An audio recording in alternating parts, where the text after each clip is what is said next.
Welcome to Relentless Truth with John Warren, the podcast that extracts truth from a wide range of topics, revealing who God is, who we are, and how we relate to each other. Now, here's John with this week's powerful and practical insights. Welcome to Relentless Truth. I'm John Warren. It is good to be with you again. We have a very special guest today. His name is Matt Adams. I'm going to tell you a little bit about him. Before I do, please remember to like, share, subscribe to, and comment on Relentless Truth. For more information, go to johnwarrenmedia.com. You can also learn about our sponsor, CFS Financial, at johnwarrenmedia.com on the CFS Financial tab. Well, it is good to have my friend Matt Adams with us today. Welcome, Matt. Thanks. It's great to be here. Well, typically at this part of the podcast, those of you who've been listening, whenever we have a conversation with a guest, I tend to do a long-winded introduction, and I'm not going to do that because I want you to get to know who Matt Adams is. And I'm going to just quickly tell you that I'm going to start at the end. You know, I serve on the board of Circle Christian School and teach there, and it has been my pleasure to be part of a search that has landed on Matt Adams as the next head of school for Circle Christian School. So that makes this honor, Matt, of having a conversation with you so special to me. But I want our listeners to get to know you and know a little bit about who you are. I know we're going to have students and parents and faculty members even who will hear this episode of Relentless Truth. So I'd love it if you just start talking at your own pace, your own way, and tell your story. Sure. No, that sounds great. We're excited to be a part of Circle, and I'm excited for the future and moving forward. But I'll start, I guess, kind of at the beginning. I'm one of those unusual folks that was actually born here in Central Florida and has lived here my entire life. So my roots are here. My upbringing is here. I've spent, in this case, 40 years kind of experiencing the changes that have taken place even here in Central Florida, but was raised here, had the opportunity as a student to actually, of course, go to school here locally, but was part of the first class that started at the First Academy, which, of course, is another private Christian school here in Central Florida. And through my entire schooling over at CFA, and was a graduate over there in the year 2000, which for some reason there's days where that feels like a long time ago and there's days where it feels like it was yesterday. And from there, I headed off to college. My first year was actually really the only extended period of time that I've been away from Central Florida. And I went to Mississippi College that first year and had some scholarship opportunities there, and spent my first year up there and kind of, I guess, in its own way, missed Central Florida and returned after that to complete my studies out at UCF and finish my schooling out there. But it was interesting kind of along the way. And looking back, things are always more clear than they are sometimes when you're walking through them. But looking back, it's fun to look at the events and people that God kind of put in my path. And so upon returning to Central Florida, I was a part of First Baptist Church of Winter Garden out on the west side of Orlando. And my now father-in-law was the youth pastor out there. And we got very involved in the youth ministry. And I was a little bit of one of those students that didn't necessarily have a completely clear direction. I didn't know exactly what I wanted to study. I didn't know sort of exactly what my career was going to be at that point. And I also am one of those people that is always kind of genuinely curious and tries to take advantage of opportunities that God puts in our way. And so my father-in-law came to me at one point and asked me to join him in ministry on the middle school side. And I was a student at UCF at that point in time. I was young, and I joined him in that journey. And for several years, we participated in youth ministry alongside the mentorship of my father-in-law. And looking back, that's really kind of where I fell in love with this idea of students and worldview and teaching and really kind of making a difference and an impact into that next generation.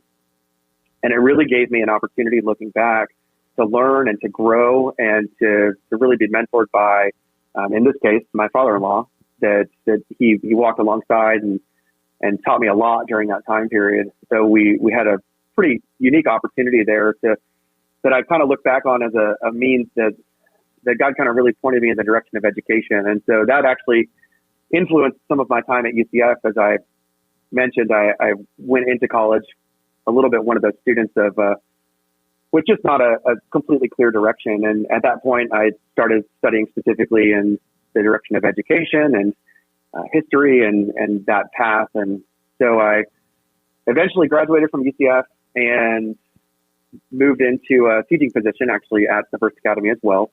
And I'll still remember my first teaching position because I had just finished college. My situation was a little unusual in that I was under the impression that I was on track to graduate in May, and I applied for graduation, and due to some situations that came up, UCF came back and said that I was missing one course. And it was one of these elective boxes that I had just not taken anything that satisfied it. Wasn't my time there. Oh, no.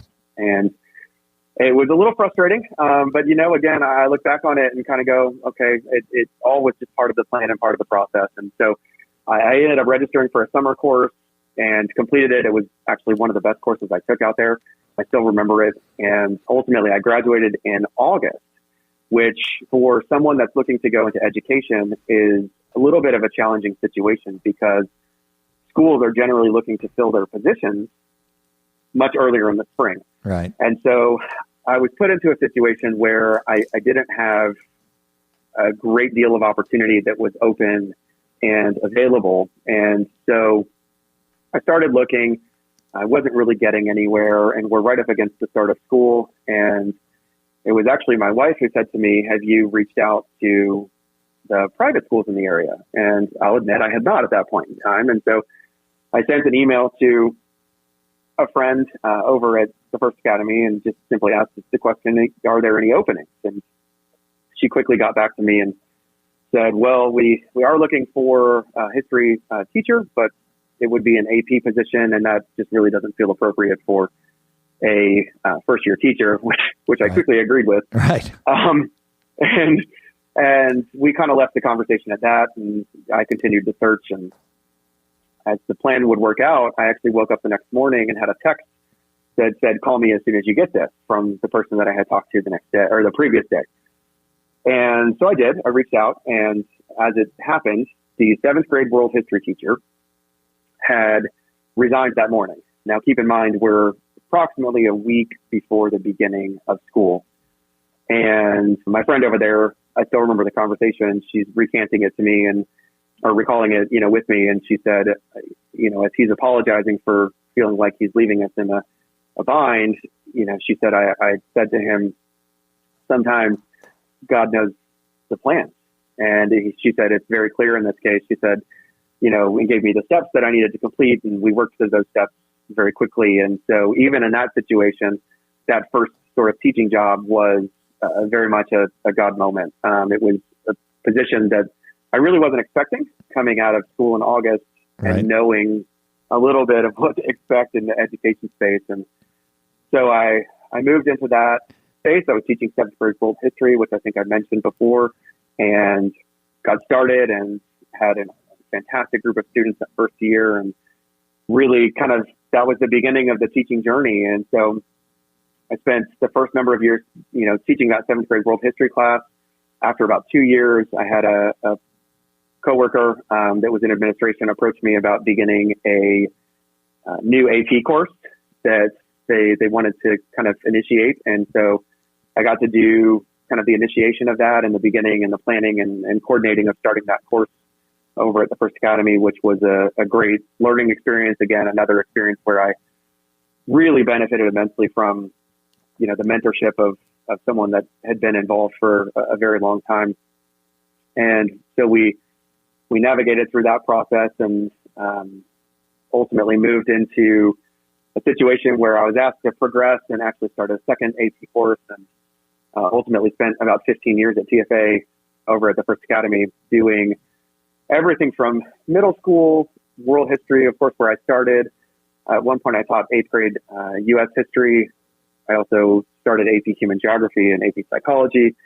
I was a part of their arts program. I coached for a number of years and really, again, saw what started out in youth ministry as just this enjoyment and fulfillment of teaching and growing and walking alongside students and moving, into that next generation or making an impact kind of into that next generation. Mm-hmm. And so really, really enjoyed that, over the course of about 15 years. Now, before you get to the present, yeah. I want to, one of my jobs as the guy leading the conversation is to keep you out of trouble.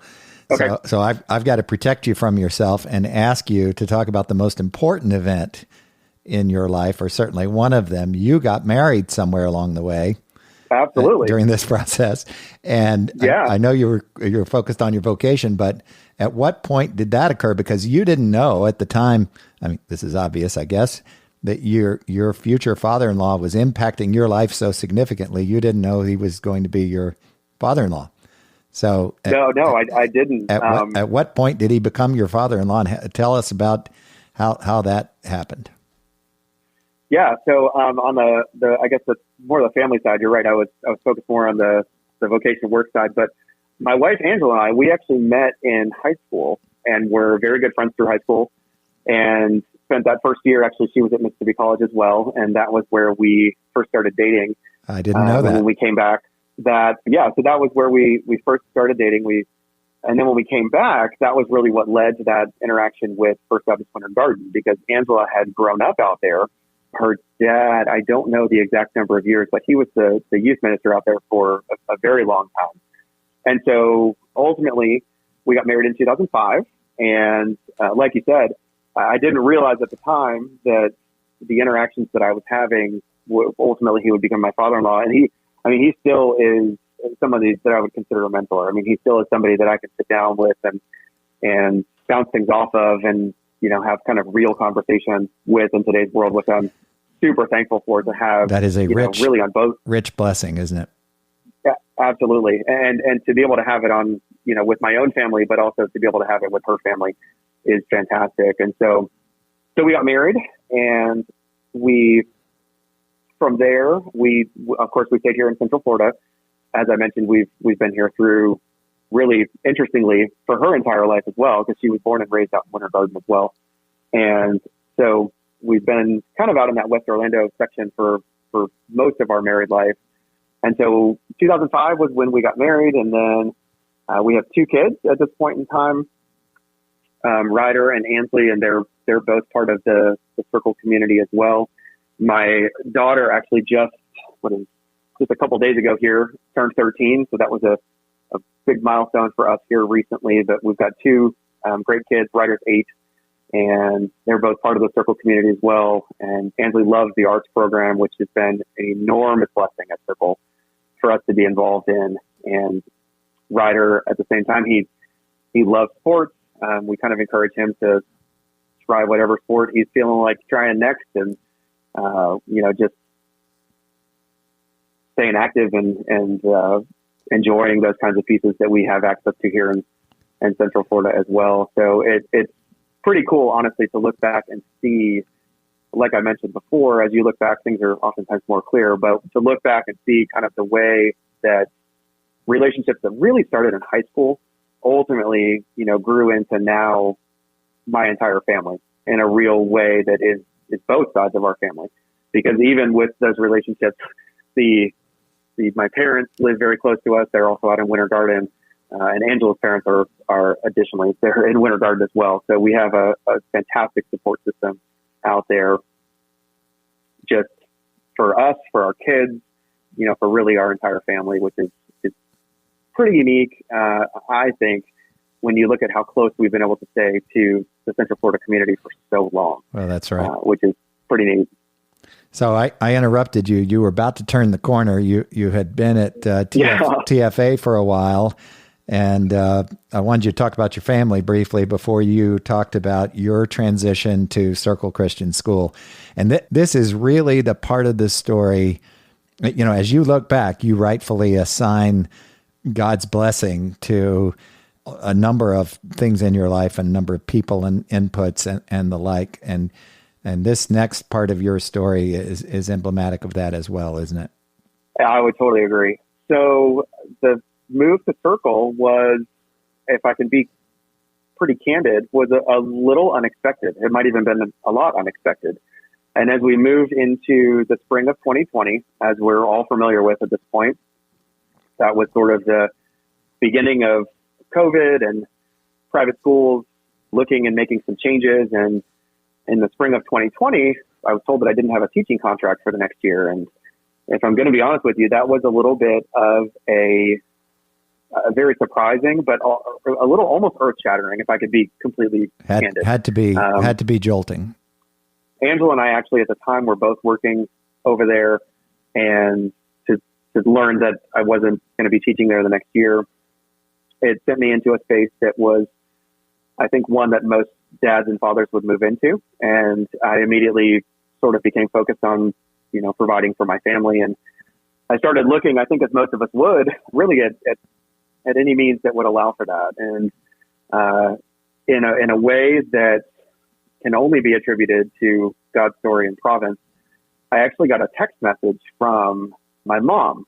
And some in the Circle community will know her. It's Cheryl Adams, who some may have interfaced with. But she sent me a text and asked if I would be willing to have a conversation about moving into the director of guidance position at Circle. And just thinking back on my schooling and knowing some of the experiences that I had and some different things that I had studied and learned, I kind of thought to myself, well, I would certainly have a conversation about it. And then we moved further into the conversation, and I learned that the current director of guidance was Sue McIntyre, who, again, those in the Circle community will recognize as having made a tremendous impact in the history of Circle for, again, a number of years.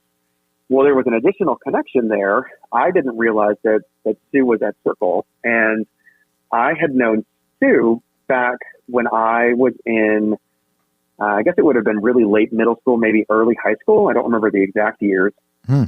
My brother and Sue's son, Mike, were very good friends. And so we had known their family for a long time.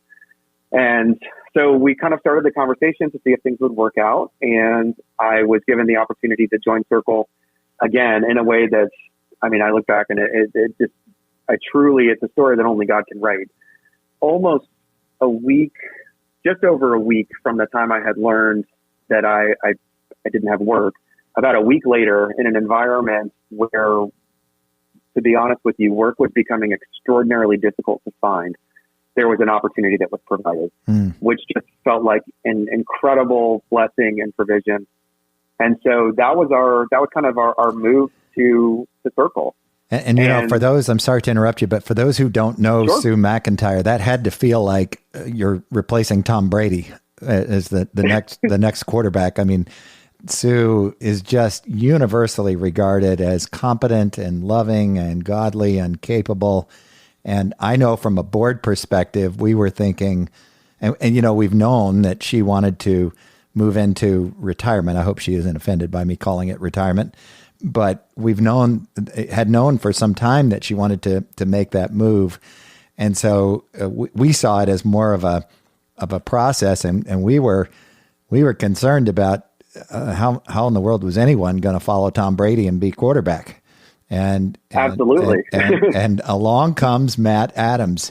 So from our perspective at Circle, this was also a beautiful story, and you were the answer to prayer and the blessing. So it wasn't just Matt Adams finding the right position from his perspective. It was, just to be clear, it was a rich blessing from our perspective as well. Yeah, well, I appreciate that. It was a process, and I'll be honest with you, it was one that when I moved into it, there definitely was that feeling of, my goodness, I've got a lot to learn. Learning curve is steep, and you don't know the playbook. Exactly, and the credit goes to a lot of people here, but I'm going to give a lot of it to Sue, because you're exactly right in the description of, she is, and we still talk on occasion, she was an incredible, available mentor, partner, I guess I might say teammate, to continue with that metaphor, over the course of really an entire school year. And so as we moved into that transition, she was incredibly gracious. There were times where I would reach out and say, I'm not really sure what the next move is here. And she would graciously spend time and walk through it. And even in some instances, walk through different situations and meetings, alongside me in order to really ensure that success. And it was a perfect picture of something that I have discussed over and over and over again at Circle and even outside of Circle with people who've discussed, joining Circle for their own students' education. And it was that partnership that sometimes we focus on so frequently. And I know as an organization, we focus on it with our families. But this was a really true picture of partnership internally in this case that she provided me with to walk alongside, to truly mentor and coach through that first year that led to, any success that we can point to, making it through graduation, through a challenging school year, being able to keep the school open through a challenging school year. All of the different things that we look back on in, the 2021 sort of, I guess, annual cycle at this point, that were challenges that came up specifically for me on the academic side. It was just this amazing, willing, kind, generous, available mentorship that really led to that success, which again, I think is maybe a little bit unusual, but it was an enormous benefit moving into what was a new role for me, having spent 15 years in the classroom with students and being used to kind of that daily pattern and process.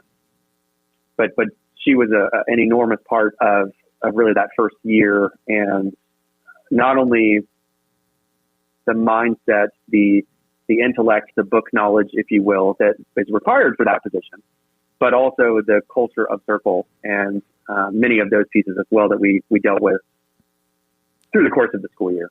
As you're describing this, Matt, I'm sorry to interrupt you again, but as you describe this, I'm thinking, it's important to recognize that there are organizations that don't enjoy this culture that Circle has, where Sue McIntyre, who's very capable, wasn't threatened in any way, wasn't territorial, didn't have her arms around her area and didn't grip it tightly. She was so generous. And this is kind of how Sue has lived since I met her many years ago. Just so generous and wanting to empower those around her. And it's just wonderful to hear that you experienced that. There are so many others. Your mom is one of those people who immediately pops to mind, who's also part of that culture. Teachers like Dana Mosley and others. I don't want to slight anybody by leaving now that I've started calling names. It's just intrinsic in the culture that was built over the years. And it's good to hear that you benefited from that. And from where I sit, again, you quickly became part of the fiber of the organization because you put your track shoes on and you learned everything you needed to know about the position and succeeded in it. And I think you're exactly right. There is definitely that, and it's a culture within an organization and within Circle. So often it's just really refreshing when, something comes up. I can't think of a specific situation at the moment, but if something were to come up and it would be potentially outside of my realm of expertise or someone else's realm of expertise, if someone does have knowledge in that space, if someone does have an expertise in that space, so often they're quick to not only volunteer their time and knowledge, but also willing to jump into a space that isn't, I guess maybe I would describe it as like their silo, if you will. It's outside of my responsibility, because that's the other part sometimes that we run into. I think organizationally is organizations can become very protective of their, I'll use that word again, silo. This is my space. I need to be the person that's mastered this. And even in that realm, so often people, are quick to jump in and say, how can I help you? Which again, I think is it's just a huge blessing organizationally to be in a space where people are willing to go outside of the boundary, if you will, of their responsibility to help and ensure that an organization that we all care for and value, incredibly, is not willing to, but is able to succeed, in the day to day, but also in the long term, looking toward the future. So you arrive at Circle Christian School in the middle of a pandemic, when, in fact, in the early stages where we went home and for the end of that school year in April of, March of 2020, and then concluded the school year virtually. And then you arrive and spent that next year walking through COVID protocols and processes, procedures that were new to all of us. You get settled in, you met with lots of families, you did a great job with this, with the academic advising or guidance function. And then Circle goes through some changes, and we just from my seat on the board, we decide to hire a head of school. And talk about, if you would, anything else you want to talk about from that year and a half or so that I just kind of skipped over. But talk about, if you would, the opening of that position, your interest, and how we got to this place. Yeah, so we definitely saw some change and transition. I think we all saw an incredible amount of change, just even from a cultural, societal standpoint. Working through the school year in 2020 and 2021, and then as we moved into really the fall of 2021, the opportunity became available as we started looking for a head of school. And again, it's all about, really, I find myself looking back quite a bit, because the story sometimes is one that I even have a hard time finding words to describe. And so looking at past experience, knowing that the position was available, I think I've shared with you, John, in the past, moving into new leadership positions is something that I've kind of always looked for. I mentioned, even when my father-in-law asked me to join him in ministry, it's not something that I've always been extraordinarily comfortable with or walked into going, I know everything, but I oftentimes walk in going, right, where can I learn? Where can I be mentored? How can I continue to grow? And so I mentioned the ministry opportunity. There was a business sort of opportunity, I guess, work opportunity while I was in college, where I was part of an opening team at a Chick-fil-A and had an opportunity about 2 weeks into the opening of the store to move into a management position, which again was looking for those leadership positions. And within education, the move from a teacher into the director of guidance position was a definite step into the leadership roles kind of for the first time.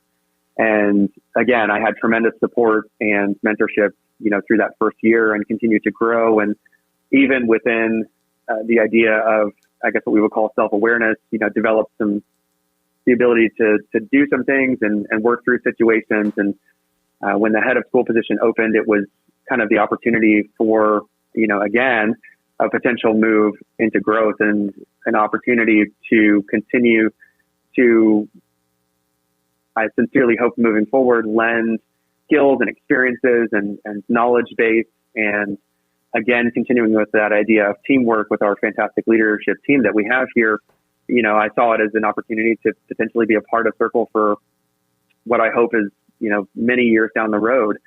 And it was an exciting, possibility. And so we started the conversation and, kind of worked through the process as far as, different interview steps. And right. Ultimately am honestly really excited, not only for the opportunity within the position, but really excited for the future of really the opportunity for an organization like Circle. And I'll try to explain a little bit of what I mean by that. We've clearly seen a lot of change and transition through the COVID era over the last 20 months or so, 20 going on, almost 2 years. Yep. And the transition and changes that we've seen has moved people, especially from a societal standpoint, to really start to look in, I guess, what I would call non-traditional type of school settings. And when I say non-traditional, I think what we think of as traditional school is the 5-day, 7 to 2, 8 to 3 type of school setting. And right. We saw an enormous cultural shift, statistics showing even from one year to the next, statistics showing that there was within the state of Florida about a 50% increase in those that were looking to participate in home education. I'll never forget a meeting that we had with Florida Virtual with our district manager, where she indicated at one point that Florida Virtual School had seen an 800% increase in enrollments year over year. Yeah, it's not surprising. During that time period. And so really, looking at these statistics, looking at the society that we're in right now, and knowing in the relatively short time that I've seen, even with my own two children and students, the benefits of a process like what we have at Circle, and then couple that with the Christian worldview elements and the way that we're able to communicate core topics and core subjects with that idea of Christian education and Christian value and worldview at the core of it, is really a tremendously exciting place to be, looking ahead, realizing the opportunities that potentially may be in the future for an organization like us with the foundation that's been laid over the last years. Well, that's exactly right. And as you were talking, I was thinking about the fact that many of those things you just cited compelled us back when our daughter was going out of fourth grade into fifth. After meeting Jim and Linda Werner and hearing their story, we made the decision to come to Circle for many of the reasons you just cited. And over those initial few years, I remember thinking, when I think about what makes Circle special, and when I thought about it back then, there were so many things, because it was a great transition tool for those who had homeschooled. We had not. To that point, she was at a large local Christian school prior to coming to Circle, but it was appealing to that group. It was appealing to athletes, actors, those who are in the arts, and those who have special interests because of the scheduling. And on you go. But at the end of the day, the way I sum it up is it's a special place with a special culture with people who have expertise and really, really care about each other. But Matt, when I hear this part of your story, I can tell you from a board perspective that we were blessed to have you and a couple of other very well qualified candidates. We agreed to keep the search close to home because of the unique model, and we decided to stage it. And it just was a blessing to walk through the process with you. And for those of you who are listening who don't know Matt, who are involved, I hope you'll get to know him, because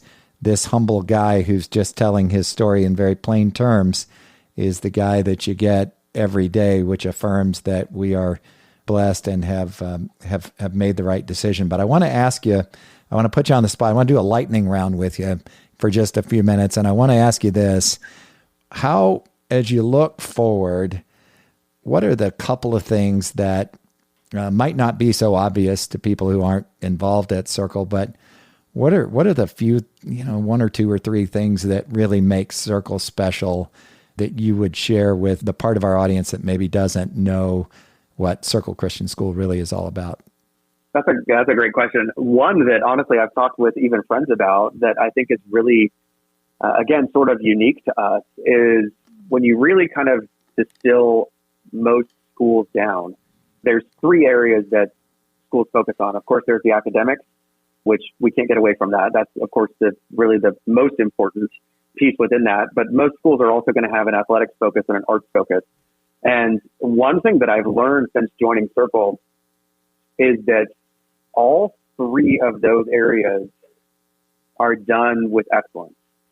As we look at the academics and we look at some of the metrics that we might look at, college acceptance rates, graduation rates, those kinds of things, they all point toward excellence. As we look at athletics and we look at our athletes being afforded the opportunities to compete not only in a traditional season, but also district, regional, and then for many of our teams, even some athletes participating in the state level competition. Again, when you get to that state level, you're dealing with the most successful athletes in the state. Again, it points toward the idea of excellence. And then, of course, we have the arts program, which, to be honest with you, as somebody who was raised playing sports, but then also found a distinct love in the arts culture, sort of moving into college, I was a little unaware of the arts program at Circle, but I knew that my daughter desperately wanted to be involved. And so we got involved in it. And I will tell you, having been involved in the arts culture in Central Florida, the arts program at Circle is, again, it's done with excellence. The programs, the teaching, the coaching, the mentoring through all of those programs, academically, athletically, and in the arts, all three of them are done just on a really tremendous level, which is sometimes a little unique. Sometimes you find one area, two areas, but to have all three is something that is pretty distinct and in its own way, really just a fantastic part of the Circle culture, because a student can really find their way and their success at Circle and really any of those three environments, which makes Circle, again, a pretty inviting environment for just about any student. Whether you're an academic, whether you're an athlete, or whether you're looking to be involved in the arts. So that's probably the first one that kind of comes to mind. Other than that, I think we do have a distinct advantage in our model, which is a little bit unique. Again, my two students, for example, they attend class on campus 2 days a week, and they have, of course, fantastic teachers that facilitate their classes. And then we, as the parents, we partner at home with the rest of, the teaching and the education assignments that come along each week with that. And so the other part of it is it really allows us as parents to be quite involved in that education process as well, which I think is also pretty unique amongst the school situation. Oftentimes we, having been on the other side of that from a 5-day program, I'm meeting with students every day. I'm responsible for articulating the knowledge and curriculum. Right. Whereas for us as parents, just the involvement that we're allowed to have is a huge blessing that prior to 2 years ago, I wasn't even aware that I was sort of missing out on as a parent. And That's so right. As we look at Circle, there are some of those, pieces that make it a really special and unique place. We experienced this too. And I just want to quickly interject. I wonder if you found this. We found that we knew our daughter. We were a close family. I mean, she's an only child. You have 2 children. Mm-hmm. And I would have said that we know her very well and we're very close to her. But after about a year of Circle, with the scheduling that you just described, we realized, wow, we didn't know her as well as we thought we did. And now we're closer. And life isn't perfect, but just because we changed to a new model, but it gave us that platform, that opportunity to really grow as a family. Absolutely. And I think sometimes we don't, and I know I would say this for us, we didn't realize, I guess I would say, what was possible until we got started with it. And right. So same for us. It gives just it gives significantly more time for all kinds of different conversations and even, experiences. In particular, when it comes to education, I love to be able to experience things. I love to be able to go and do and see and interact. And so it's given some of those opportunities even. And so it's been a really, honestly, fantastic experience that we've been able to experience over the last, 2 years now, and hope to continue for the rest of their education, to be honest, at this point, because it has really opened some of those, doors and conversations and just on a daily, interaction type of level that you don't always get, simply because the time is not there when a student's spending so much time every day in a traditional school setting. Well, that's right. And not to turn this into a Circle Christian School infomercial, but there really isn't a competitor out there. And that's not to disparage other entities who are engaged in Christian education. There's just not the model, the culture, the things that make Circle aren't present in other schools. And as you know, I do work with schools all over the country, and I don't see this, although there certainly could be somebody I'm missing out there. I don't see this exact model with this culture employed anyplace. It's a special, again, not without its challenges from time to time, but it is just a special place with a special culture and this, I'm trying to avoid the use of the word hybrid to describe the model, but that is what it is. It's a model that has lots of versatility. There's an emphasis on quality. The school is accredited. It is a place that is unique. And I think as we close this out, Matt, I'm wondering if you could just talk to, for a moment, I think one of our secrets, if I can call it that, is the families that are involved in Circle. I don't even know how to describe it. I don't know what it is about Circle that attracts people like this, but they are among the brightest, kindest, most engaged, loving Christ followers who walk by faith, who demonstrate, who live out their faith so well, and they make Circle. And I'm wondering if you could, you've gotten to see this now for a couple of years. I wonder if you could just close us out, because I think it would be interesting to people who aren't here to hear what about our families makes this so special. Yeah, no, we talk regularly about our families because it really is an environment, and we use the word partnership, I think I mentioned earlier, quite a bit, but it really is a distinct partnership in education where the school, of course, we have roles that we fill administratively, as you mentioned, we're accredited. We have the school side of things, but our families are sometimes, well, many times, just as much a true partner in that process.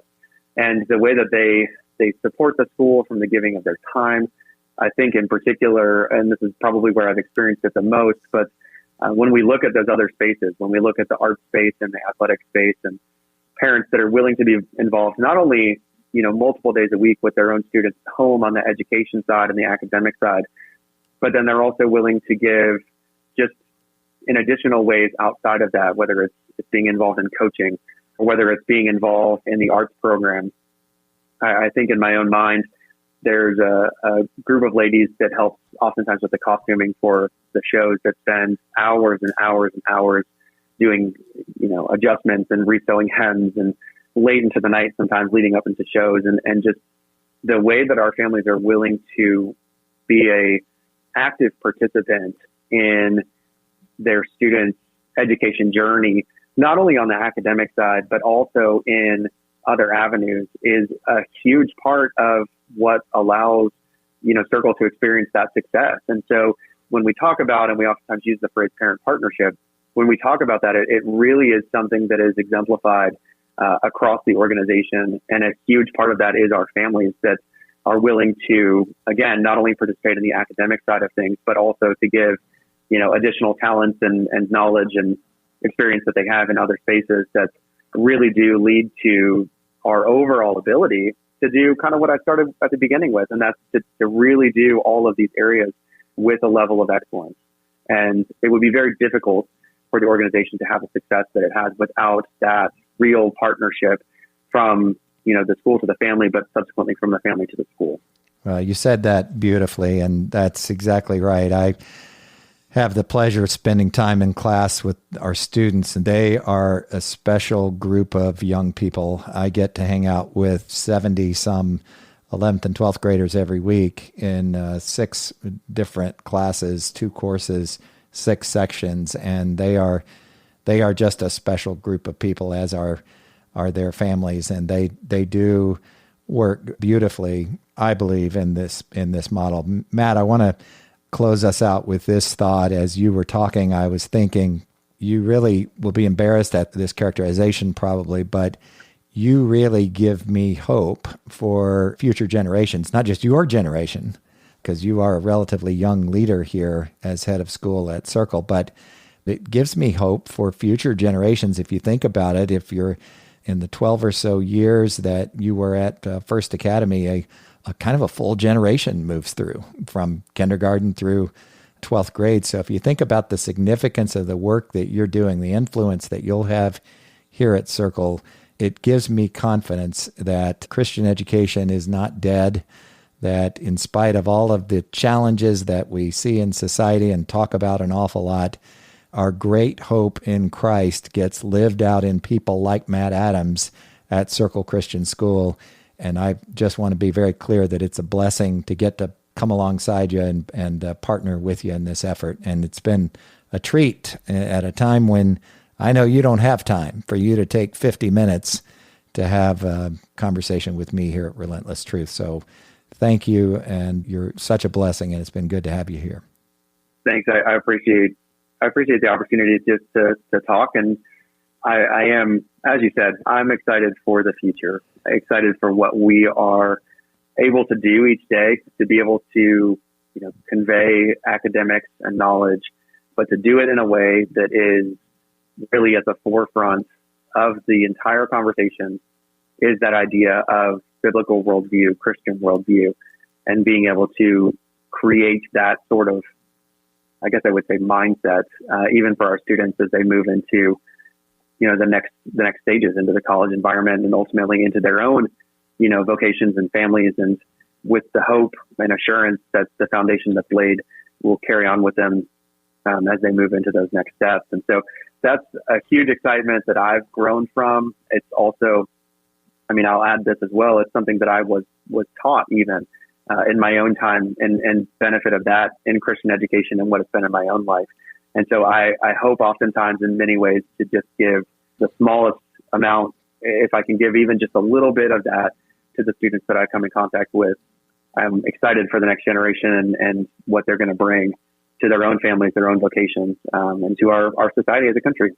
Well, I can't imagine more important work than the vocation that God has appointed for you and that you've accepted and that you've pursued for these years. And we're just delighted to have you at Circle. And it's been great to have you here. Folks, I hope you'll take some time to go to the website, johnwarrenmedia.com. You can find us wherever you find your podcasts, and feel free to subscribe and comment.